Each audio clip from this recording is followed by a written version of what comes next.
आचार्य कल्प पंडित टोडरमल जी द्वारा रचित मोक्ष मार्ग प्रकाशक ग्रंथ अधिकार 7वां व्यवहाराभासी का प्रकरण। जिनेंद्र भगवान के वचनों की महत्वता ये है कि वह स्याद्वाद शैली अर्थात वो अपेक्षा से कही जाती है। कभी सामने वाले की परिपक्वता देखकर उसे सीधे सीधे धर्म ही बता दिया जाता है कि चैतन्य वस्तु अपने स्वभाव में रमने पर ही धर्म होगा। वो चेतना रूप परिणमन करेगी तो ही धर्म होगा। और यदि सामने वाला व्यक्ति अपरिपक्व दिखता है तो उसे देव के निकट आकर जिनेंद्र भगवान के दर्शन करना, उनकी भक्ति स्तुति करना, जिनवानी पढ़ना, पानी छानना, ऐसे कुछ व्यवहार के उपचरित वचन देकर फिर उसे धर्म पढ़ाते हैं। यह स्याद्वाद शैली है।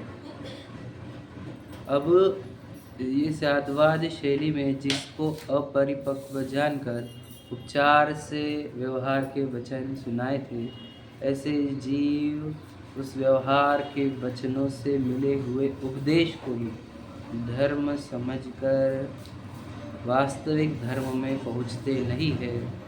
यही व्यवहाराभासी है। ठीक है, कैसा धर्म है हमारा?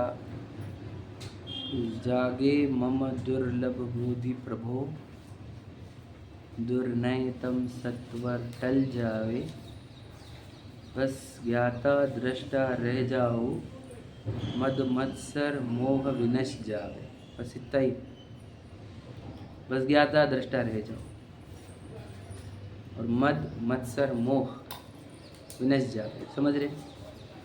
अब ये बात तो कहीं आई नहीं उसके इसमें, समझे कि नहीं? वे कहाँ समझता है कि ये धर्म है हमारा? कुछ नहीं करना धर्म है। ये तो कब समझेगा वो, बताओ? कुछ नहीं करना धर्म कैसे? कुछ तो कुछ करना पड़ेगा। धर्म के नाम पर कुछ नहीं करने का कुछ नहीं करना लगता कि कुछ सिर्फ बातें करने से क्या होगा? ज्ञान की बातें करने से क्या होगा? कुछ करना होगा, कुछ करना होगा। तो कहते हैं बस ज्ञाता दृष्टा रह जाओ। धर्म में करना नहीं, करने में धर्म नहीं, है ना? अब यही बात हम पढ़ रहे हैं, उसको समझा रहे। देखो क्या है कि भी इस जीव को, अब हम चेतन है, अब चेतन वस्तु को तकलीफ कहाँ से? तकलीफ कहाँ से है? राग द्वेष भाव से, मोह भाव से, भ्रम से और राग द्वेष से। अब इसको ये राग द्वेष दुखदाई दिखे नहीं है ना? उसको बाहर की वस्तु दुखदाई दिखती है, इसलिए घर परिवार आदि सब छोड़े हैं, तो उनको दुख रूप जानता है, उनको छोड़ता है। ठीक है, ये खाना पीना, पत्नी, व्यापार है ना, ये सब ये जो है वो दुख रूप है, उनके लिए उनको छोड़ता है। और व्रत तप पंच परमेष्टि ये सुख रूप है, इसलिए उनको ग्रहण करता है। तो उसकी जो गलती निकाली कि बेटा अगर कोई जो वस्तु इष्ट अनिष्ट लग रही है तो इसका अर्थ ये है राग द्वेष होंगे, भ्रम चल रहा है, अज्ञान चल रहा है। क्यों? क्योंकि एक वस्तु के लिए दूसरी वस्तु इष्ट और अनिष्ट होती ही नहीं है, क्योंकि एक वस्तु के अंदर दूसरे वस्तु का कुछ भी लेना देना नहीं। तो अच्छी बुरी कहाँ से होती? ये पंच परमेष्टि है, वो प्राथमिक भूमिका में कहा था कि वो इष्ट है। वस्तु स्वरूप से ये है कि कोई इष्ट और अनिष्ट नहीं है। इष्ट अनिष्ट की कल्पना का नाश करना, समझे कि नहीं? लेकिन वो इष्ट अनिष्ट की कल्पना का नाश करने का प्रयत्न नहीं करता। वो बोलता ज्ञानी भी तो वस्तु को छोड़ते हैं, वस्तु का त्याग ज्ञानी भी करते हैं। तो कहते ज्ञानी अपने राग भाव को दुख रूप जानते हैं और उस राग भाव को दूर करने के लिए वस्तु का त्याग होता है। समझे कि नहीं? अब अज्ञानी क्या करता है? राग जो कि त्यों बनाए रखता है और फिर त्याग देता है। इससे होता क्या है? त्याग बदनाम होता है ना? हर जगह देख ही रहे हम, राग छूटा नहीं और त्याग करके रख रहे हैं। उससे तकलीफें कितनी हो रही, विचार करो। धर्म बदनाम होता है हमारा। बोलते ये कैसा त्याग है तुम्हारा? समझे कि नहीं? बोलते हैं प्याज नहीं चलता और ब्याज चलता है। ब्याज चलता क्या? अरे पहले ब्याज भी नहीं चलना चाहिए। कैसे चलता है ब्याज? मतलब एग्जाम्पल समझो आप, समझे कि नहीं? आलू प्याज का त्याग कर दिया और बिहेवियर में हजारों मिस्टेक्स थे, क्या चलेगा? विचार करते कि नहीं? विचार करो, समझ रहे कि नहीं? तो कहना क्या है कि वह राग छूटना चाहिए और उसके लिए वस्तु छूटती है। वो अपन जो पढ़े थे लास्ट, उसके आगे पढ़ते चला जाए। तो किस प्रकार है ना? वहाँ पर अपन आगे 244 पर ही चल रहा था अपना, पर पहले 243 की वो जो पिछला जो रह गया था वो पढ़ते। कोई कहेगा सम्यक दृष्टि भी तो, नीचे से अपन वो कोई तीसरी चौथी लाइन, कोई कहेगा सम्यक दृष्टि भी तो बुरा जानकर परद्रव्य का त्याग करते हैं। तो सम्यक दृष्टि परद्रव्य को बुरा नहीं जानते, याद रखना। अपने राग भाव को बुरा जानते हैं, अपने राग भाव को छोड़ते हैं, इसलिए उसके कारण का भी त्याग होता है। मतलब क्या? मुझे राग दुखदाई है, राग इसके निमित्त से होता है, तो वो इसलिए वो त्याग बिगड़ दिया हमने। छोड़ने का कारण 243 पर लास्ट पैराग्राफ पढ़ रहा था। हाँ 43 पे लास्ट पैराग्राफ पढ़ रहे हैं, फिर 44 पढ़ेंगे अपन। नहीं मिला क्या सबको? मिला ना 243 पर? हाँ देखो, तो क्या कह रहे? सम्यक दृष्टि पर द्रव्य को बुरा नहीं जानते, अपने राग भाव को बुरा जानते हैं। आप राग भाव को छोड़ते हैं, इसलिए उसके कारण का भी त्याग होता है। वस्तु का विचार करने से कोई परद्रव्य तो बुरा भला है नहीं, याद रखना। अब अपने अंदर की लिस्ट देख लो, खुद के अंदर की, क्या मेरे अंदर कौन सी चीज़ अच्छी और कौन सी चीज़ बुरी है? दोनों चीज़ें एम्प्टी चाहिए आपकी। नहीं पंच परमिष्टि तो अच्छे है ना, अच्छे बुरे की लिस्ट तुम्हारी 0 चाहिए, याद रखना। मेरे बोल रहा हूँ मैं, बुरे की तो 0 चाहिए ही, लेकिन अच्छे की भी 0 चाहिए, ये बात याद रखना। क्यों? अच्छा बोलोगे, अगर किसी को अच्छा मानोगे, राग किए बिना रह नहीं पाओगे, समझे क्या नहीं? इधर अभिप्राय में वो अच्छा है ये वाली बात बैठी है, इधर राग अखंडता रहेगी, राग की, याद रखना। जिसके अभिप्राय में से अच्छा है ये वाला निकलने के बाद भी राग होता है, तो अच्छा है ये मान्यता बनाए बैठा हुआ है। अब तेरे राग को कोई दुनिया की ताकत नहीं तोड़ सकती, याद रखना मेरी बात। अभिप्राय में से अच्छा है ये अगर बैठा हुआ है, तो दुनिया की ताकत राग नहीं तोड़ सकती, और अभिप्राय में अगर बैठा है कि ये बुरा है, तो दुनिया की ताकत द्वेष नहीं तोड़ सकती, याद रखना इस बात। इसलिए राग द्वेष के त्याग के पहले मोह का त्याग आवश्यक है। मोह का अर्थात क्या? वस्तु स्वरूप नहीं समझने से भ्रम क्रिएट होते हैं। अरे हम चेतन वस्तु है, शरीर जड़ वस्तु है, समझे क्या नहीं? चेतन वस्तु अपने आप में परिपूर्ण है, उसको अपने ज्ञान सुख के लिए किसी वस्तु की आवश्यकता नहीं है। कोई उसके ज्ञान सुख का घात करता नहीं, कोई उसके ज्ञान सुख को बढ़ा सकता नहीं। ये जब वस्तु स्वरूप का अभ्यास होता है, मोह का नाश होता है, अच्छे बुरे की लिस्ट खत्म होती है, तब राग घटते घटते नाश होता है। अगर कोई यह अब मोह का नाश ना करे, वस्तु स्वरूप पहचाने नहीं, मैं जी हुई पहचाने नहीं, मेरे ज्ञान दर्शन का बाहर के परद्रव्य से कोई कनेक्शन नहीं है, मेरे ज्ञान सुख का, मेरा ज्ञान सुख मेरे आप से घटता है, मेरे आप से ही बढ़ता है, ये जिसकी दृढ़ मान्यता हो जाती है, मेरा परद्रव्य से कोई अच्छा बिगाड़ और सुधार होता ही नहीं है, जिसकी अभिप्राय में बैठता है, वह जीव किसी अभिप्राय में जब बैठ गया कि कोई अच्छा और बुरा नहीं है, तब उसके अंदर से राग द्वेष घटना और नष्ट होना प्रारंभ होते हैं। बराबर? अंगीकार क्यों नहीं होता? वस्तु स्वरूप नहीं पकड़ा है, जब मालूम है सब बातें सुन रहे हैं, बिल्कुल। बहुत दिनों से मिल के अंगीकार ही नहीं देखो यार, मैं आपको बताता हूँ। देखो कैसा है कि बच्चे क्लास में सुनते हैं, अब प्रैक्टिकल करने को बोले तो उनको कुछ नहीं जमता। जब इससे सुखी होने वाले हैं, ये जब बात मालूम है, सुख तो बाहर ढूंढ रहे हैं हम, लेकिन इससे सुखी होने वाले बता रहे हो, प्राइम बात है तो अंगीकार नहीं। बराबर, एकदम सही बात है, अच्छी बात बोल रहे हैं आप। अब आप क्या करो, हम बोल रहे हैं ना कि बाहर कोई वस्तु से सुख नहीं आता, अपने से सुख आता है, इसका विचार करो। अब ये सुन लिया आपने, अब इसका अंदर देखो, ये हो गया फर्स्ट पार्ट, क्या कि सुन लेना। अब इसका क्या चाहिए आपको? सेल्फ सर्टिफिकेशन चाहिए। सेल्फ सर्टिफिकेशन के लिए क्या करना होगा? आपको अकेले में बैठ के विचार करना होगा कि मुझे वो चीज़ से सुख लगता है, वो व्यक्ति से सुख लगता है, मेरे अंदर किस किस से मुझे सुख की भ्रामना बैठी हुई है, उसको देखो। उससे सुख आएगा क्या? चलो वो चीज़ मिल गई, कल्पना में करो वो चीज़ मिल गई मुझे, तो सुख आएगा क्या? चलो वो व्यक्ति चाहिए, वो व्यक्ति मिलने पर सुख आएगा क्या? समझेगा? तो वो प्रसिद्धि चाहिए, तो प्रसिद्धि मिलने पर सुख आएगा क्या? विचार करके देखो ऐसा, तो आपको पता लगेगा क्या आएगा उससे, मिल जाएगा, बाद में बोर होने लग जाएगा, समझे कि नहीं? ऐसे 1 बाय 1 आपको देखने पड़ेंगे कि कहाँ सुख है, कहाँ, तो आपको पता चलेगा नहीं यार, सुख तो इधर है ही नहीं, सुख तो अंदर से आता है, उभरता है, जहाँ मुझे कुछ करना नहीं है, कुछ बदलना नहीं है, कुछ प्राप्त करना नहीं है, कुछ दूर करना नहीं है। जब मैं इस फीलिंग में आता हूँ कि जो हो रहा है उसको जानो, तो ज्ञान के साथ आनंद आता ही है, क्योंकि ज्ञान आनंद, समझे क्या नहीं, वो कनेक्शन है। जहाँ ज्ञान है वहाँ आनंद है, जहाँ ज्ञान नहीं वहाँ आनंद नहीं। तुम्हें को सिर्फ जानना है और जानने में बहुत आनंद है। तो ये आपको अकेले में बैठना होगा, इसको सामायिक की आवश्यकता होती है। तो आपको एकदम सिंपल इंग्लिश भाषा में बोलना है, साइंटिफिक भाषा में बोलना है, तो उसको बोलते हैं ब्रेन मैपिंग, माइंड मैपिंग करनी पड़ती है। मैप बनाओ माइंड का कि मेरे को मेरी दुनिया में मुझे क्या क्या अच्छा लगता है, क्या क्या बुरा लगता है, क्या क्या मैं प्राप्त करना चाहता हूँ, कहाँ मेरे फॉल्ट्स है, या स्वॉट एनालिसिस, स्ट्रेंथ, वीकनेस, अपॉर्चुनिटीज़ और थ्रेट्स, समझे कि नहीं। वो स्वॉट बनाओ खुद का, समझे कि नहीं। और फिर ये ब्रेन मैपिंग हो जाती है, आप लोगों को क्लियर हो जाता है कि मुझे ये चाहिए, मुझे ये नहीं चाहिए, मुझे ये चाहिए, मुझे ये नहीं चाहिए, मुझे ये चाहिए, मुझे ये चाहिए, पहले मुझे ये चाहिए। ऐसे जब आपके अंदर एक पूरा, समझ रहे, मैं आपको बताता हूँ, घर के अंदर अगर सब चीज़ें बिखरी हुई रहती ना तो कुछ भी सुधरता नहीं करने।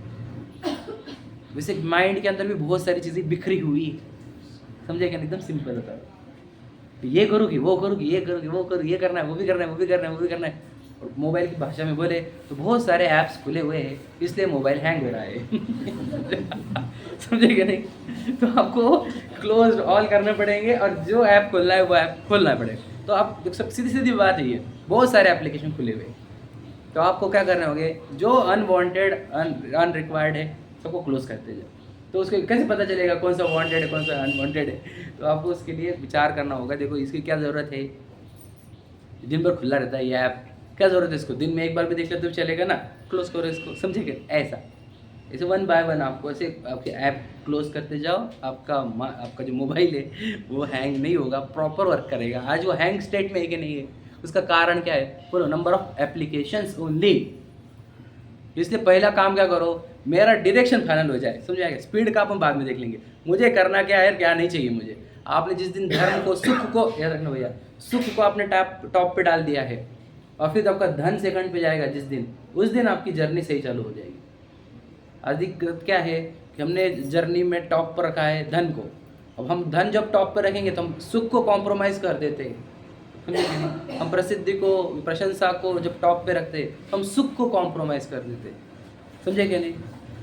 और सुख अगर अपने फाइनल कर दिया कि मेरा टॉप प्रायोरिटी पे सुख है, तो सुख काहे से आएगा, धर्म से आएगा। तो धर्म की ओर अपना बढ़त हो जाएंगे, फिर हम बढ़ेंगे धर्म की ओर, समझ में आ रहा है। यही रास्ता है, पहले अपने अंदर क्लियर कर लो व्हाट आई वांट, समझे कि नहीं, what I want the most, समझे कि नहीं, सबसे ज़्यादा मुझे क्या चाहिए और वो कैसे मिलता है, ये पक्का कर लो, आपका एकदम रास्ता क्लियर हो जाएगा। याद रखना, एक कैसा होता है, दिक्कत क्या है, मैंने बताया था वो एग्जांपल, वो रथ है, रथ जिसमें 6 घोड़े हैं। अब 6 घोड़े बांधे कैसे है, 2 इधर 2 इधर 2 सामने, और रथ कितने स्पीड से चलेगा बताओ। समझे कि नहीं, ये हमारा माइंड का हुआ है, समझे गए। सब घोड़े अलग अलग भाग रहे हैं। अब सब घोड़ों को एक लाइन में लाओ, समझे कि नहीं। वो सूरज का एग्जांपल देता हूँ मैं, कि सूर्य से पेपर जलता है या सूरज की रोशनी से, धूप से नहीं जलता ना।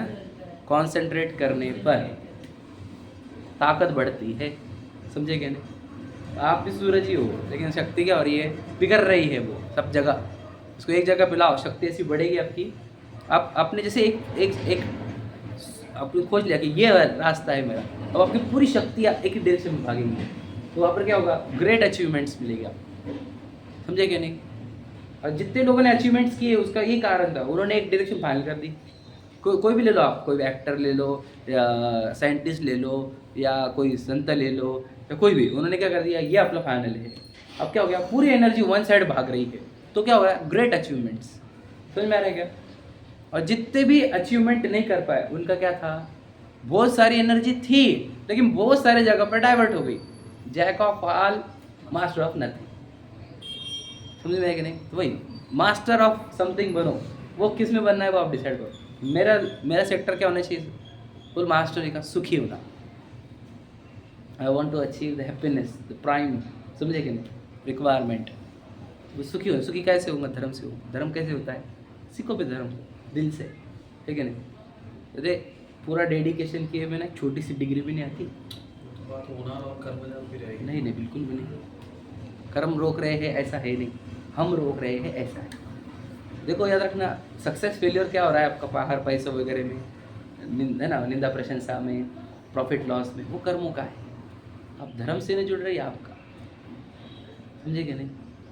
अब हम वो उधर उलझे हुए, देखो अब समझे नहीं, जैसे मैं मेरी बात करूँ, मैं धर्म में क्यों नहीं जुड़ा हूँ, आपको पता है क्या? कि मैं प्रॉफिट में अटका हुआ होगा, मैं निरोगता में अटका हूँगा, मैं प्रसिद्धि में अटका हुआ होगा, समझे क्या नहीं? मैं कहीं ना कहीं अटका हुआ हूँ, तभी तो मैं धर्म में नहीं हूँ, समझे कि नहीं? इतना सिंपल सेक्टर है एकदम, और वो तीनों सेक्टर कर्मों के हैं जो हमारे बस के हैं नहीं। हम वो जगह पे काम कर रहे हैं जिधर हमारा कोई कोई लेना देना ही ना हो। आपको कुछ डाल दिया है कि मेहनत करेंगे तो पैसा मिलेगा, मेहनत करेंगे तो प्रसिद्धि मिलेगी, मेहनत करेंगे तो पद मिलेगी, मेहनत करेंगे तो प्रॉफिट होगी। अब ये डाल दिया है, अब तुम उसमें से निकाल ले रहे हो, वो भ्रम है, वो रियलिटी नहीं है, कर्मों के ऊपर डिपेंड है वो, समझ रहे हैं? जिसने फिर वो क्लियर कर लिया कि ये कर्मों के ऊपर है, उसमें अपने कुछ नहीं करना, अपना को करना क्या, धर्म करना है, वो सुखी होने के लिए, फिर वो उसकी पूरी शक्ति धर्म की ओर बढ़ती है और फिर रिजल्ट आ जाती है। समझ में आ रहा है? तो ये दिक्कत है। अब क्या है, बहुत अच्छी लाइन है, दुविधा में दोनों गए, न माया मिली न राम। समझे क्या नहीं? बहुत सुंदर सूत्र है, मैंने बहुत सालों पहले मंदिर पे, राजा बाजा मंदिर के बाहर दीवार पे लिखा वाला पढ़ा था, याद रखना हमेशा, दुविधा में दोनों गए, न माया मिली न राम। समझे कि नहीं? आप हमारी सबकी कहानी यही है, हमारे को धर्म भी चाहिए और लौकिक संपदा है। याद रखना, आपको बताओ एकदम सिंपल, कि यदि तुमने धर्म मार्ग चुना है तो याद रखना इधर बहुत सारे कॉम्प्रोमाइज रहेंगे। Are you ready for this? अगर आप इसके लिए, चुनौती के लिए रेडी हो, याद रखना, तो आप धर्म मार्ग में बढ़ सकते हो। नहीं इधर भी मेरा सब बढ़िया बना रहे और मेरा धर्म भी बना रहे, ऐसा होगा नहीं। समझ में आ गया? एक पकड़ कुछ भी, समझ में आ गया? तो माया पकड़ तो माया पकड़ भी, चुपचाप राम के चक्कर मत पड़, है क्या नहीं? ना इधर का ना उधर का रहेगा तो घर का ना घाट का बोला ही जाता है ना। समझे कि नहीं? सबसे दिक्कत उनको ही होती है जो दो रास्ते पे आ जाते हैं। समझे क्या नहीं? इधर करूँ क्या इधर करूँ?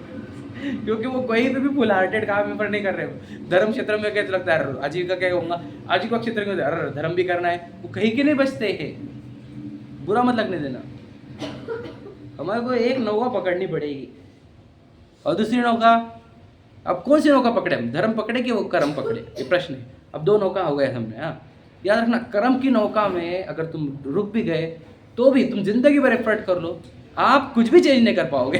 सही है कि नहीं? पकड़ो वो नौका, उसका प्रॉफिट, सक्सेस, प्रसिद्धि, सब सब सब वो आएगा तो कर्मों के अधीन। फिर वो नौका में आप बैठ क्यों रहे हो जिधर आपका कुछ बस चलता नहीं? बराबर है ना? आपकी नौका धर्म के क्षेत्र की होनी चाहिए। क्या इधर आपका बस चलता है? क्या इधर उलझना, जो मुझे दुखी नहीं होना है, मुझे किसी से द्वेष नहीं करना है, मुझे किसी के, समझ रहे कि नहीं, मेरे अंदर कोई तकलीफें ना हो, एक भी टेंशन बर्डन ना हो, ये वाले एफर्ट मुझे करने के। My life should be very happy and peaceful also. समझे कि नहीं? तो हैप्पीनेस एंड पीसफुल आपका अगर बन गया है टारगेट, तो याद रखना अब आप कर सकते हो। समझे कि नहीं? इधर के नौका को उस पर छोड़ दो, प्रॉफिट, प्रसिद्धि, पैसा वगैरह सब ये कर्मों के अधीन है। अब मैं मेरे लाइफ को कैसे बनाऊंगा? Peaceful and happy. फिर हमने टारगेट कहाँ चला गया हमारा? याद रखना, दो रहते हैं, हेल्थ, अगर तीन हेल्थ बता देता हूँ, financial health, physical health and mental health. बराबर है? तीन हेल्थ समझ रहे आप? किधर वर्क करें हम? प्रश्न ये है। फिजिकल हेल्थ पे, फाइनेंशियल हेल्थ पे, फिजिकल, फाइनेंशियल मतलब क्या? पैसे वाली हेल्थ, पैसा, समझ रहे? फाइनेंशियल हेल्थ समझ रहे ना? फिजिकल हेल्थ मतलब शारीरिक स्वास्थ्य, ये आर्थिक स्वास्थ्य, शारीरिक स्वास्थ्य, मानसिक स्वास्थ्य। बराबर है? Where should I work? Jinvani क्या बताती है बताओ? वो बोलती है मानसिक स्वास्थ्य सुधारो। क्यों? मानसिक स्वास्थ्य सुधरने पर शारीरिक स्वास्थ्य भी सुधरता है और आर्थिक स्वास्थ्य भी सुधरता है। याद रखना, आप भी बोलते हो कि सबसे तो प्रॉब्लम, जितनी बीमारी आ रही है वो स्ट्रेस के कारण आ रही है। सही है कि नहीं? यहाँ पर काम करना है आपको। This is my area of working. बहुत दिक्कत है लोगों की, ये समझ ही नहीं रहे। धर्म क्या है मैं आपको बताता हूँ, और कुछ नहीं, निरोगता, बीमारी दूर कर, बीमारी दूर की जाती है। कौन सी? मानसिक बीमारियाँ दूर की जाती है। समझे कि नहीं? और कुछ भी नहीं धर्म, बस मानसिक बीमारियाँ दूर करने की। तो मानसिक बीमारी क्या है? वो क्रोध, मान, माया, लोभ, वही मानसिक बीमारियाँ है। मोह, राग, द्वेष, वही मानसिक बीमारियाँ है। समझे कि नहीं? धर्म क्षेत्र में ये बीमारियाँ दूर होती है, और हो रही है तो ही धर्म कर रहे हैं। धर्म क्षेत्र में और मानसिक बीमारियाँ दूर नहीं हो रही तो कर क्या रहे हो? समझे कि नहीं? बस यही है, हम क्या कर रहे हैं, धर्म क्यों पढ़ रहे हैं, सीख रहे हैं, मानसिक बीमारियाँ दूर करने। अब आपको लगता भी होगा क्या हो रहा है, इससे क्या हो रहा है? याद रखो, बहुत सारी चीज़ें हो रही है, आपको समझ रहा भी होगा बैकग्राउंड में, हजारों लाखों अनंतों उतनी चीज़ें छूट जाती है हमारे से, क्योंकि उधर का इंटरेस्ट घट जाता है, बच जाता है थोड़ा सा, थोड़े को भी कम करते करते हम पूर्ण निरोगी होते हैं। निर्वांछक हो जाना, जो बताया था आपने भी, निर्वांछकता ये प्राइम बोलो क्या है, हेल्थ है माइंड की, मेंटल पीस और मेंटल हैप्पीनेस निर्वांछकता में ही छुपी हुई है। और ये धर्म क्षेत्र ही देगा आपको, और कोई क्षेत्र देगा नहीं। समझ में आ गया? इम्पोर्टेंट बात है कि नहीं, ये बात समझा। धर्म ऐसे कुछ है ही नहीं, क्या रखना है थोपाबाजी, कुछ भी थोपो थोपो, कुछ भी बोलो, कुछ भी ये करो वो करो, ऐसा है नहीं। हम आपके माइंड को पीसफुल एंड हैप्पीनेस बनाने के लिए प्रयत्नशील है, वही धर्म है हमारा। समझ में आया? गृहस्थावस्था में तो करना पड़ता है। क्या बोले तो ये काम धंधे जो है बोला ना मैंने? अच्छा हाँ, वो बोल रहे आजीविका तो देखनी पड़ेगी। हाँ, आजीविका वो- सही बात है, ये कर्म याद रखना। चलो इसको अभी बोल देते हैं। अब ये है कर्म भूमि, भोग भूमि तो है नहीं कि तुम अगर कल्प वृक्ष से मांग लो तो मिल जाएगा, बराबर है। अब कर्म भूमि है तो क्या करो, तो आजीविका का क्या करें, आपके पास खाने पीने के वांदे है तो काम करो, खाने पीने के वांदे नहीं तो क्यों कर रहे, क्या के लिए कर रहे बताओ, क्या के लिए कर रहे, पेट के लिए नहीं, बोलो पेट ही के लिए। अब ये बोलेंगे तुम आजीविका तो करनी पड़ेगी, अरे आजीविका तो तेरे पास है, तू उसको सिस्टमेटिक ऑटोमेटिक कर सकता था ना, पर नहीं। आजीविका नाम लेने का और धर्म से बाहर रहने का, समझे कि नहीं? जिसकी मजबूरी है वो करे, कोई गलती नहीं है। अगर मजबूरी भी नहीं फिर क्या है बताओ, अरे पैसे प्रॉपर्टियाँ, समझे कि नहीं? फिर तो बेटा तू तो जाएगा बाहर के भाव, बोलो परिग्रह को भी पाप का है, हमारे में पाप है वो। समझे कि नहीं? तो आजीविका वैसा प्रॉब्लम है, अगर खाने पीने के वांदे है तो कर लो, है कि नहीं वांदे तो क्यों कर रहे हो बताओ? महान का शाय के लिए, बच्चे की शादी में बहुत बड़ा पैसा खर्चा करने का, 2 करोड़ लगाने के लिए, तो पागल है पूरी तरह, समझे कि नहीं? बुरा लगने में देना। बोले क्या कमा लेता, समझे कि नहीं? सात्विक जीवन जियो, समझे कि नहीं? हम क्यों बोलना चाह रहे हैं, इसी से धर्म क्षेत्र क्या रहता है बताओ? वो ये समझाता है कि भाई देखो है ना, इसके चक्कर में समझ लेना, धन के चक्कर में, आजीविका के चक्कर में मनुष्य बहुत बर्बाद हो रहा है। चिंतामणि रत्न फेंका जा रहा है कौवे उड़ाने के लिए, समझे क्या नहीं? रत्न बताते ना कहानी, पूरे पैसे कमाए और उसको रत्न में कन्वर्ट किया, आ रहा था कोई नौका पे, वो आया पंछी, उसको उड़ाने के लिए फेंका वो रत्न, पंछी उड़ गया, वो भी रत्न भी गया, अब इतने साल मेहनत करी थी उसका क्या? ये मनुष्य भाव किस में उड़ रहा है बताओ? ये रत्न है ना हमारे पास, किस में उड़ रहा है? कौवा उड़ाने के लिए, कौन सा? आजीविका वाला। समझे कि तुम? सबसे बड़ी डेंजर यही है, आप समझो इस बात को। एग्जाम्पल क्या के लिए था, इसी के लिए था, समझ में? इसलिए इम्पोर्टेंट समझना। चलो पढ़ते हैं अब, थोड़ा सा बहुत हो गया। देखो तो क्या कहेंगे, वो निमित्त मात्र तो है, वो वस्तुएं जो राग द्वेष में निमित्त है वो, है ना? तो देखो क्या लिखे है, पर द्रव्य कोई जबरन तो बिगाड़ता नहीं है, अपने भाव बिगड़े तब वह भी बाह्य निमित्त है। समझ में आया कि नहीं? पर द्रव्य मतलब क्रोध आया, उसने क्रोध दिलाया, ऐसा है नहीं। उसने सनका, उसने उकसाया हमारे को, बेटा उकसाया नहीं, उकसा है। समझ लेना। निमित्त उपादान तुझे इसलिए सिखाए थे कि कोई जबरन तुझे क्रोध राग अहंकार छल कपट कराएगा नहीं, जबरन कोई कराता नहीं है। हम करें तो उसके ऊपर आरोप आता है। समझ में आया कि नहीं? किसी के ऊपर भी जिम्मेदारी नहीं है मेरे विकारों की। समझ में आया? पहली बार समझ लेना। तथा इसके निमित्त बिना भी भाव बिगड़ते हैं। क्या? जब क्रोध आया तो पेड़ों को भी मारने लग जाएगा, पत्थरों को भी फेंकेगा, समझे क्या नहीं? तो ये देखो निमित्त की जरूरत नहीं, तो खुद से क्रोधी है भैया। समझ में आना? उपादान में क्रोध रहता है, निमित्त के ऊपर आरोप आता है। क्रोध कौन कराता है? कोई दुनिया की ताकत नहीं कराती क्रोध। कोई व्यक्ति क्रोध नहीं कराता हमारे को, ना कोई व्यक्ति राग कराता है, ना कोई कर्म कराता है क्रोध। नहीं वहाँ पे तो लिखा है ना, क्रोध प्रकृति चारित्र मोनि की। जब तू क्रोध करता है तो उसके ऊपर आरोप आता है। समझे कि नहीं समझे? तेरे अंदर क्रोध विद्यमान है, इसके ऊपर प्रकृति विद्यमान। तेरे अंदर से क्रोध गायब होगा तो प्रकृति भी गायब होगी। समझे कि नहीं? ये तो तेरे अंदर के क्रोध के क्वांटिटी बाहर कर्मों से हम मैच कर रहे हैं। समझे कि नहीं समझे? तेरे अंदर क्रोध नहीं होता, वापस इतनी प्रकृति रहती है, ऐसा संभव है? समझे कि नहीं? हमारे अंदर उतनी क्रोध की क्वांटिटी है, इसलिए उधर कर्मों की क्वांटिटी है। क्लियर समझना आप। क्रोध कोई कर्म नहीं कराते, कोई व्यक्ति नहीं कराता। एकदम सिंपल सिद्धांत पकड़ो आप। कोई से कभी हमारे भाव बिगाड़ता नहीं, कोई कर्म हमारे को क्रोध कराता नहीं। समझा क्या नहीं? समझ लेना इस बात को। देखो क्या लिखा, इसलिए नियम रूप से निमित्त भी नहीं है। देखो क्या लिखा है, बोलो वर्ड क्या लिखा है, नियम रूप से निमित्त भी नहीं है। मतलब क्या नियम, मतलब क्या, कोई अगर हमको थप्पड़ मारे तो क्रोध होगा ही, ऐसा नियम नहीं है। समझ लीजिए। अच्छा बता, गाली देने से क्रोध आता क्या नहीं आता, बता, प्रश्न ये है। कोई हमको गाली दे तो क्रोध नहीं आएगा? और शादियों में गालियाँ सुनते हो तुम, समझ में आया कि नहीं? होता है वैसे, लिखा है टोटल जी ने, शादियों में गालियाँ देना बड़ा अच्छा लगता है। वो देते हैं ना, है ना, कि प्रथा होती थी, प्रथा है, समझे कि ना? अभी यहाँ पर नहीं होती, मुझे पता नहीं। तो क्या नया है गालियाँ देना, किसी थप्पड़ खाना, समझे कि नहीं? क्रोध नहीं देता कभी कभी हमारे को, क्यों? देखो मुनियों को नहीं होता। और याद रखना, अगर हमारे को उससे कुछ तो भी लेना है, समझे कि नहीं, तो हम उस पर क्रोध करते नहीं है। वो कहे कि भैया ऐसे क्रोध करेंगे तो फिर और कुछ मिलेगा नहीं। याद रखना, लोभ कषाय दबा देती क्रोध कषाय को, मायाचारी दबा देती कि सब जन क्या बोलेंगे, मैं अभी यहाँ पे क्रोध कर दूंगा। तो मायाचारी भी दबा देती है क्रोध कषाय को, समझ लेना आप। विचार करके समझे क्या बोल रहे हैं हम। ऐसे जरूर कोई नियम नहीं है निमित्त का, समझ में आया? पहली बात समझ लेना। देखो इस प्रकार परद्रव्य का तो दोष देखना, बोलो मिथ्या भाव है, अर्थात ये इनके वजह से मैं दुखी हूँ। अगर तेरे अंदर ये चल रहा है तो समझ लेना तेरे अंदर मिथ्यात्व पनप रहा है। ये इनकी वजह से मेरा घर नहीं छूट रहा, दीक्षा नहीं ले पा रहा हूँ बाहर जाने का, लेकिन ये रोक रहे। ये सब मिथ्यात्व में आता है। बात समझो, मिथ्यात्व बोला है, मिथ्यात्व हमको कोई पता ही नहीं कि मिथ्यात्व ये भी होता है क्या?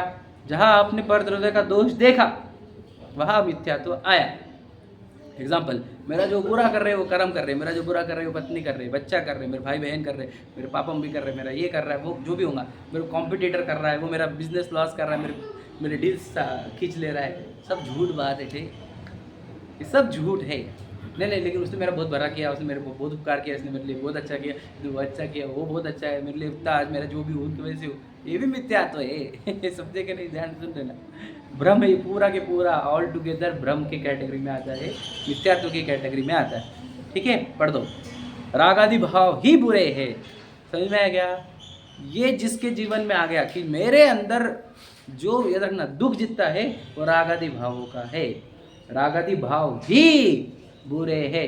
ही लगना वापस से समझ लीजिए, एकमात्र कोई दुखदाई है तो राग आदि। तो राग मतलब क्या? राग द्वेष मोह आदि, क्रोध मान माया लोभ आदि भाव ही बुरे है। व्यक्ति कोई भी बुरा नहीं, सिचुएशन कोई भी बुरी नहीं, पक्का पकड़ लो। समझ में आया कि नहीं? नरक दुखी है कि नहीं? नरक में दुख है कि नहीं? बोलो नरक में दुख है कि नहीं? बोलो दिव्य में दुख नहीं, नरक में जाएंगे फिर? हाँ चले, चलो चलते साथ में, चलते अपन। नरकों में दुख है कि नहीं है? बताओ रोहित भैया, दुख है कि नहीं नरकों में? आखिर क्यों? समय दृष्टि तो घटाई घटाघट पी रहा है। क्या पी रहा है? लाइन मुझे याद नहीं, मुझे पता है, समझ में आ गया, मुझे लाइन पर याद है मुझे, पर मैं पूछ रहा हूँ कि कैसे क्या क्या हो रहा है वहाँ पर, कैसे घटाघट पी रहा वो? तो खुद को सुखरस घटाघट ऐसा है ना। शरीर का अभिमान नहीं समझ रहा है ना वो, मुझे तो नरकों में दुख नहीं है? अगर माना तो है, नहीं माना तो नहीं है। क्या माना तो दुख है, क्या माना नहीं तो दुख नहीं है? शरीर बोलो। माना तो दुख है, हाँ, और आत्मा माना तो मुझे थोड़ी मार रहे, हाँ। सागरी करे तो दुख नहीं। बराबर है। बोलो नरकों में दुख काय का है, बताओ। जैसा स्पष्ट तुम्हारे जैसा समझे। नहीं हाँ बराबर, समझता क्या मैं आपका, आप जो बोलना बराबर पकड़ रहे हो करके। नरकों में दुख काय का है? एकत्व का दुख है, याद रखना मेरी बात। मिथ्यात्व का दुख है। समझ में? नरकों में भी दुख, वहाँ की वो सर्दी गर्मी, काटना फाड़ना चीरना, उसका दुख नहीं है। एकत्व का, शरीर के एकत्व का, समझा क्या? ममत्व का, इनका दुख है। अब बताओ वो वाला डिफेक्ट तो हम आज भी लेकर बैठे हैं ना यहाँ पर। अब तुम इस डिफेक्ट का अगर प्रॉब्लम सोल्यूशन नहीं करोगे तो जहाँ जाओगे वहाँ पे तड़प तड़प के दुखी होगे, बराबर है कि नहीं? इसलिए कहा है जो जब लो न रोग जराग है तब लो झटित निज हित करो। जब तक रोग और बुढ़ापा सता नहीं है उसके पहले अपना हित कर लो, वेद ज्ञान कर लो, देह का एकत्व तजो। यहाँ से देह का एकत्व तजा तो नरकों में भी अंतर सुखरस घटाघटी, यही बात है वो, समझे कि नहीं? तो अभी सुखरस पी सकते हो आप, यदि एकत्व को तोड़ा तो, अगर एकत्व तोड़ने रहे हो, प्रॉफिट चल रहा है, बढ़िया प्रसिद्धि चल रही, पद मिल रहे हैं, तो उसमें अरे वाह मैं तो प्रसिद्धि, मेरे तो प्रॉफिट, मैं तो पैद, मेरे तो फैमिली, मेरे ये एकत्व तोड़ने रहा बेटा तू, आज इसके एकत्व में कल नरकों के एकत्व में रहेगा। यहाँ पर आज तू फूल रहा है, वहाँ पर दुखी होगा फिर। यार मैंने बताया था आपको, ये जितने सेलिब्रिटीज रहते हैं वो प्रसिद्धि के एकत्व करते हैं, जब डाउनफॉल आता है तो डिप्रेशन में चले जाते हैं। एकत्व वहाँ बीमारी है, एकत्व, ममत्व, कर्तृत्व, भोक्तृत्व, ये मिथ्यात्व के 4 अंश है, समझेंगे ना, 4 बेटे डेंजर, वो चारों हमारे अंदर बैठे हुए हैं, और हम बाहर कितने भी धार्मिक बने कोई फायदा नहीं होगा, समझेगा नहीं। तो नरकों में दुख का है बोलो, मिथ्यात्व आदि भावों का ही, जो राग आदि भाव कह रहे, राग आदि भाव ही बुरे हैं, ये समझा रहे, समझ में आया बेटा? राग आदि भाव ही बुरे हैं, परंतु इसके ऐसी समझ नहीं है, किसके? हमारे व्यवहारवासी के। यह परद्रव्यों का दोष देखकर उनमें द्वेष रूप उदासीनता करता है। किसकी बात कर रहे पता है आपको? द्रव्य लिंगी की बात चल रही है, ध्यान सुन लेना। व्यवहारवासी का टॉपर समझे कि नहीं? टॉपर लिया है हमने व्यवहारवासी का, कौन सा? द्रव्य लिंगी का। उसने छोड़े कि नहीं पत्नी बच्चे? क्यों छोड़े बोलो, क्यों छोड़े?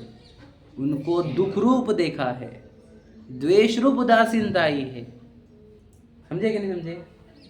द्वेष रूप उदासीनता नहीं चाहिए, ये याद रखो। उदासीनता कैसे? वस्तु स्वरूप के आधार पर कि वो परद्रव्य है, जीव है, समझे कि नहीं? वो मुझे सुखी नहीं कर सकते, वो मुझे दुखी भी नहीं कर सकते, तो मैं उनके साथ रहकर मेरा फ़ायदा क्या है? तो मुझे सुखी नहीं करते, दुखी नहीं करते, मैं उनके साथ रहोगे मेरा क्या होगा? मुझे और राग होगा उनसे, तो दुख होगा और मुझे, इसलिए मुझे छोड़ना है। ये वस्तु स्वरूप के आधार पर छोड़ना हुआ, और नहीं ये बहुत दुख देते हैं, इनके चक्कर में मोह राग द्वेष होते हैं मुझे, समझे क्या? तो परद्रव्य का दोष देखा, तो समझ क्रिएट नहीं हुई, समझ में आएगी, इसलिए अनंत दुख हो गया आपसे। समझ में आ रहा है क्या बोल रहे हैं हम? देखो क्या लिखा है, परद्रव्य का दोष देखकर उनमें द्वेष रूप उदासीनता करता है। सच्ची उदासीनता तो उसका नाम है कि किसी भी द्रव्य का दोष या गुण नहीं भाषित हो। देखो समझ में, 2 वर्ड है, बोलो क्या नहीं भाषित होनी चाहिए? दोष और गुण समझ में? अब आप समझे नहीं होंगे, मैं बताता कह रहा है आपको, इम्पोर्टेंट। दोष तो दिखे ही नहीं कि यार इसने ऐसा किया, उसने ऐसे किया। अगर आपके जिंदगी में कंप्लेंट्स है तो आप सम्यक दृष्टि नहीं हो, पहली बात समझ लेना। मिथ्या दृष्टि हो, इफ यू हैव कंप्लेंट्स, पहली बात। And if you love something, समझे कि नहीं, यू आर ऑल्सो मिथ्या दृष्टि। क्यों? गुण दिखना, अरे कितना अच्छा है, अरे बहुत अच्छा है, अरे बढ़िया है, अरे बहुत मदद करते, अरे बहुत अच्छे, भैया ये भी तुझे मतलब मिथ्यात्व के कैटेगरी में आते। समझ में आ रहा है भैया? अच्छा और बुरा दिखा, मिथ्यात्व हुआ। गुण दोष, वर्ड क्या है वापस पढ़ लेना। किसी भी द्रव्य का दोष या गुण नहीं भाषित हो, तो आप बोलते हैं ना, तो गुण ग्रहण का भाव रहे, दृष्टि न दोषों पर जाओ, वो व्यवहार है, वो व्यवहार मतलब क्या? जब तुम एक व्यक्ति से बातचीत करोगे तब याद रखना। वस्तु स्वरूप क्या है कि कोई भी वस्तु का दोष भी ना देखे, गुण भी ना देखे। समझ में आया? देखो सच है ना, समझ में? इसलिए किसी को बुरा भला न जाने। समझ में आया? देखो बहुत इंपॉर्टेंट लाइन है ये, दुनिया भर की, आपको बता नहीं सकता, इस लाइन पे जीत सकते हो आप। किसी को बुरा भला न जाने, स्व को स्व जाने, पर को पर जाने, पर से कुछ भी प्रयोजन मेरा नहीं है, क्या मेरा लेना देना ही नहीं किसी से, ऐसा मानकर साक्षीभूत रहे। समझे कि नहीं? वर्ड क्या है? साक्षीभूत रहे। समझ में आया क्या? हम साक्षीभूत रह पा रहे क्या? किसी को भला न जाने, किसी को बुरा न जाने। समझ में आ रहा है भैया? कितना अच्छी लाइन है बताओ। अरे ये बहुत अमृत है, ये आपको समझ में नहीं आ रहा है? एक एक लाइन से अंदर की पूरे मानसिक विकार दूर हो रहे हैं हमारे, हम समझ नहीं सकते इसको। मानसिक विकार दूर नहीं हो रहे यार हमारे, कोई भी बुरा नहीं। अब ये एक लाइन अगर आपने सीख ली, आपकी जिंदगी भर के पूरे टेंशन, पूरे झगड़े, पूरे तंटे, पूरा द्वेष, बैर सब नष्ट होता है एक एक लाइन से यहाँ पर। बराबर है कि नहीं? पुरुषार्थ ही कर, यहाँ पे ये पैराग्राफ पुरुषार्थ ही करना है। हाँ, क्या पुरुषार्थ करना है? कोई अच्छा बुरा नहीं है, ये मान लेना है, मानना है। कोई बिगाड़ता नहीं, हाँ, कोई सुधारता नहीं, कोई बिगाड़ता नहीं। अब दूसरा ये समझ में, कभी जिंदगी भर तंटे झगड़े कुछ नहीं होंगे, द्वेष नहीं होगा, और गुण देखना बंद कर दें। किसी से प्रेम नहीं, न पत्नी, न बच्चे, न समझे व्यापार, न पैसा, न प्रॉपर्टी, न शरीर, और न देव, न शास्त्र, न गुरु, सब खत्म। समझ में? कैसी बातें कर रहे हैं आप? देव शास्त्र गुरु का भी प्रेम नहीं, ऐसे नास्तिक बनाओगे हमारे को? नहीं, हम आपको आस्तिक बना रहे हैं। बोलो नास्तिक और आस्तिक किसको कहते हैं बताओ, नास्तिक और आस्तिक की परिभाषा बताओ। जो भगवान को नहीं माने वो नास्तिक, भगवान को माने वो आस्तिक। दुनिया में यही परिभाषा है ना, समझे कि नहीं? बोलो नास्तिक आस्तिक की परिभाषा बोलो, दिखाओ बोलो। अच्छा ऐसा है वो हाँ, आत्मा को जो माने वो आस्तिक है, और जो अपने को आत्मा नहीं मानता वो नास्तिक है। सिंपल डेफिनेशन है। हाँ भाई वही समझ लो, वो भी समझ लो, समझ में आएगा। आस्तिक नास्तिक क्या होता है? जिसको स्वयं की अस्थि नहीं पता वो नास्तिक ही है, समझे कि नहीं? कितना भी वो भगवान जी की पूजा करे, समझ में आया कि नहीं? समझ ले तो बात को। तो आप बोल रहे देव शास्त्र गुरु भी अच्छे नहीं है तो हम नास्तिक नहीं बना रहे, आस्तिक ही बना रहे। तू जीव है तो ये समझ ले, तेरे अंदर ही तेरा सब कुछ है। हम नास्तिक नहीं आस्तिक बना रहे पक्का। जब तक ना ये जैन लोगों को पूरी दुनिया नास्तिक धर्म नास्तिक बोलती, क्यों? क्योंकि हम भगवान को मानते नहीं, कुछ नहीं करते। ये तो क्या बोलने लग गए, ये भगवान को नहीं मानते, ये नास्तिक लोग है। पता है आपको, बहुत आरोप है हमारे ऊपर। आपको बताना चाहते हैं हम नास्तिक ने, हम अच्छे आस्तिक ओरिजिनल आस्तिक है। हमारे जैसा आस्तिक तो कोई दुनिया में नहीं है। तुम नास्तिक हो, तुम अपने आत्मा को ही नहीं जानते, भगवान जी को सब कुछ करता धरता मानते हो, समझ रहे ना? तो समय कंप्लीट हो रहा है हमारे। देखो क्या बोलना है कि कोई अच्छा बुरा लगे नहीं दुनिया में आपको। आपको पत्नी बच्चे गाड़ी बंगले अच्छे लग रहे हैं, आप बहुत ही पागल हो, फिर तो पूरी तरीके से आउट हो तो लाइन से, समझ आएगा? देश शास्त्र गुरु अच्छे लग रहे तब भी हम कह रहे तुम बाहर है बेटा। अभी कोई अच्छा नहीं, कोई बुरा नहीं। क्यों? क्योंकि मैं अपने आप में, मैं हूँ अपने में स्वयं पूर्ण, पर कि मुझ में कुछ गंध नहीं। समझ लीजिए, मेरे अंदर गंध भी नहीं आती है पर द्रव्य की। तुम कहाँ की बातें कर रहे हैं अच्छे बुरा करने की, समझे कि नहीं? मैं ये लाइन बस समझे, मैं हूँ अपने में स्वयं पूर्ण का मीनिंग क्या होता है बता? आप समझते नहीं, ऐसे बोल देते, बोल रहे समझो आप। स्वयं पूर्ण, पूर्ण का मतलब होता है बताओ परिपूर्ण, एक कण भी न चाहिए न कभी चाहिए रहेगा, समझ रहे कि नहीं? कभी नहीं, कभी नहीं, कभी नहीं, कुछ नहीं चाहिए हमारा, परिपूर्ण। समझ में आया कि नहीं? बस ऐसा मान का साक्षीभूत रहे, सो ऐसी उदासीनता ज्ञानी की ही होती है। अज्ञानी ऐसी उदासीनता ला नहीं सकता। वो तो ये ऐसे, वो ऐसे, ये बहुत बुरे हैं, ये बहुत अच्छे हैं, बस इसी में जीता है वो, समझे कि नहीं? इष्ट अनिष्ट कल्पनाएं, राग द्वेष, समझ में आ गया? इसलिए क्या, कोई अच्छा नहीं कोई बुरा नहीं भैया, हम ज्ञाता दृष्टा है। जो हो रहा है उसके ज्ञाता दृष्टा है, साक्षी है। जो हो रहा है उसका साक्षी है। हमारे को कुछ अच्छा नहीं कुछ बुरा नहीं हमारे को, समझा कि नहीं? बोलो ना हो किसी से दोस्ती ना हो किसी से बैर, समझे कि नहीं? बनारसीदास जी कहते शायद है ना लाइन कि ना हो किसी से दोस्ती ना हो किसी से बैर। इस पे जी सकते पूरा जीवन, ये लाइन पे, समझ में आया? किसी से दोस्ती नहीं किसी से बैर नहीं। चलो